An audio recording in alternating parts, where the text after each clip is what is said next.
You know it's still Uncle Phil, because you know it's still in the field. Took Young Thug to mention Uncle Phil? Wow, good job though. Bill Cosby and Uncle Phil.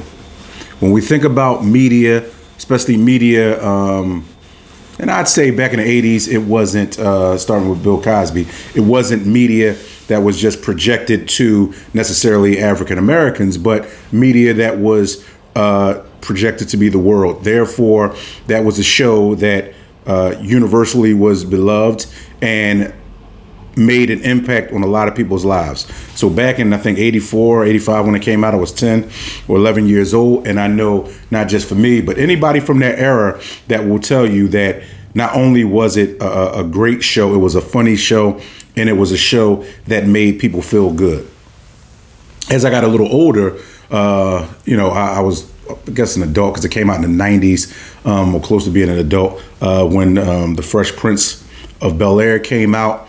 And Uncle Phil was also a standout guy as far as probably out of the norm, what typically you would see a lot of the majority of black fathers, because Uncle Phil, I believe, was a lawyer slash judge, and Bill Cosby, or Dr. Huxtable, was a medical doctor, and it was great to see.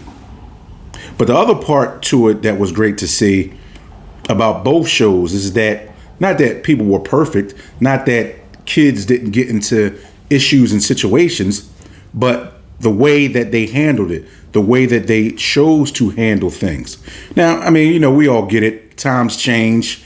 It's 2025, so it's a different world now. But also, is a big part of it a different world because there are different values that just are not even displayed anymore. So you may ask me, what do you mean by that? And, I tell people I don't really even watch a lot of media driven stuff anymore, stuff on TV, or even cable, is because a lot of it has gratuitous violence, gratuitous sexual scenes, different things that I don't necessarily think that should be available to younger kids. Because as I've said before, although we put out adult content talking to other adults, still we have to be mindful of the children. Hence why, even like I said, if you happen to be listening to this in a car or an earshot of your kid or grandkid, I don't use profane language, because we still have to set a standard for the type of images that we display, especially when we're sending things out to the masses. So even when I think about that, and which is also a contradiction of mine that I deal with, because I still watch BMF, I still watch most of the Power series that are on Stars, and those are in total contradiction to the Uncle Phils and the Dr. Huxtables of the world as far as television wise. So, for instance, one of the things to me that on TV that I found to be, although I watched it, one of the most despicable things I had ever seen was the fact that in the original Power series with Ghost, which was a really, really good series. But what happened was there were several different people, almost like a whodunit kind of situation. And I'm just filling people in if you've never watched before, who went to go and were going to kill the main character, Ghost. They all had their reasoning for wanting to do it. And one of those characters was his son, Tariq. So his son, and I know it's a crime drama series, and I know sometimes it could be reflective of quote unquote real life, although in my life I've never heard about seeing that or heard of any gangsters doing it. But hey, I only grew up in one city. So there's several different people going to go kill the main character, Ghost.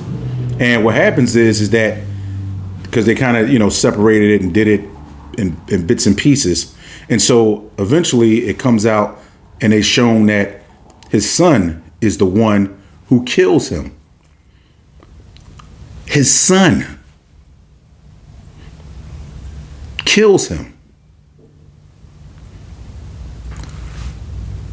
So in 25 years, we've gone from, and especially, and the reason why it is hurtful to me is because growing up and living in the inner city, the even though the violence may not necessarily be pointed towards parents in that fashion, but just because there is such a huge issue with gun violence in the city, especially as it pertains to our young black kids,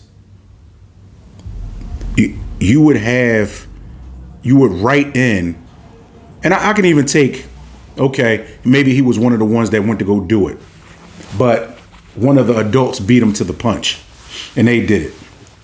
But to have his son, his only son, kill him, and for everybody to see it on one of the biggest shows at the time in television or cable, to me, it was more than shocking. Now, maybe that's what they were going for.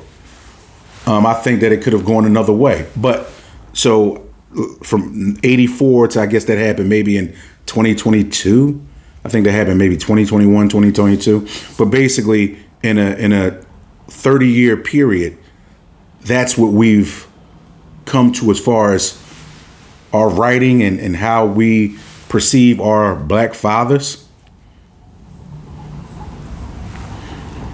It doesn't seem right now. And also, I would put it like this: if there was more of a situation where the fathers, the black fathers that were at the helms of these households were being held in high esteem, like those two gentlemen that I named in the title were, maybe it's something that I could see and say, hey, all right, okay, well, you got to have a little good with the bad and all of this other kind of stuff. But there is none. If somebody can name me some television fathers some black television fathers who are looked at as powerful, not just guys that are getting trounced over by their kids, but men that are powerful, men that run their households, and men that just don't take any crap, leave it in the comment. Let me know. I don't know of any show within the last 5 years that has done that. Now, I know some people may say My Wife and Kids, or Blackish or something like that. I didn't really watch either one of those as much, because I was an older adult by that point. There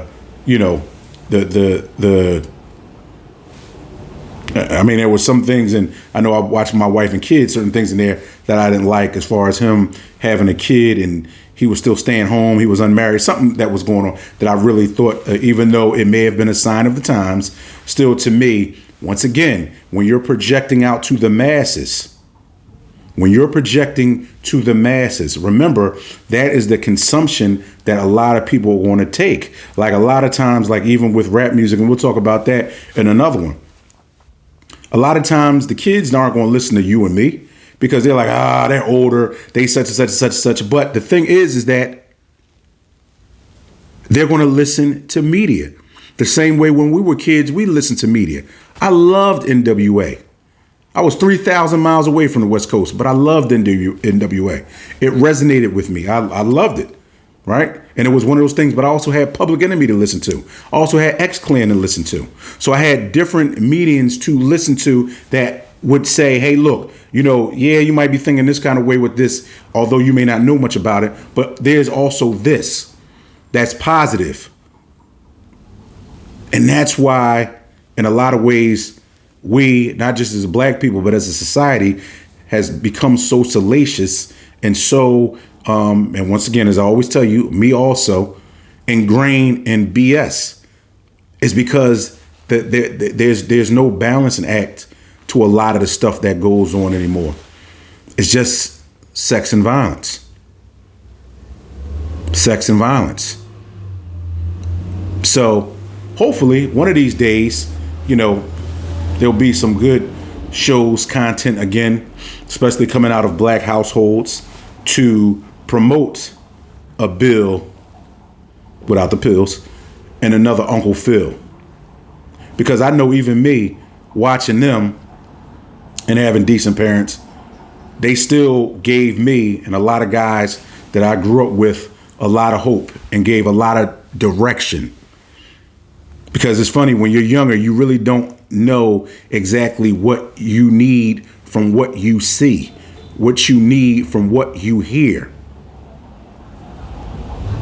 But when you get it, and as you start getting older, you realize, I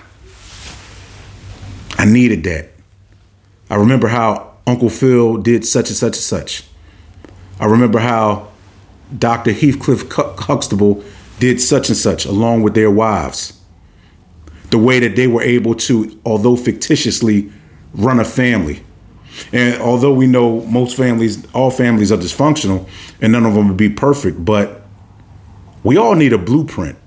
And for a lot of us that didn't have homes with both parents in them, you learn the way you learn. You figure it out the way you figure it out. And I just tell you one thing, regardless as to what anybody says about either one of them, one is really older and had some charges brought against him, who was Bill Cosby. The other one, Uncle Phil, can't remember his real name, has passed on. But even when I watch the old episodes, as old as I am now, even when I watch the old episodes, I get something out of it. I get joy. I get a sense of, you know what? These are how men, at least when they're portraying themselves to the masses, this is how you should act. This is a way for you to conduct yourself. And just an ending, even as I was watching another one of the Star series, once again, great series, Raising Kanan. So spoiler alert if you haven't watched it yet, but before the episode goes off, Kanan is approaching his mother, and not saying that his mother's a saint, but he has the gun pointed at his mother to kill his mother. So Stars, not only did they do it and promote it the first time, they're doing it again. Except now, Kanan's raising the gun as he's going to shoot his mother. That's where we're at. And the only reason I bring it up is because, I never hear anybody talking about any of this stuff. Even people from my age range, I don't hear people ever saying like, dude, what's going on? Why is, especially the plight that we're in now, why is that still being portrayed? But hey, you tell me what you think and name one of those dads, all right? Because something's got to change. Or maybe something's got to go back to the way it used to be. Who knows? But hey, until next time, live life. Don't live life, let life live you.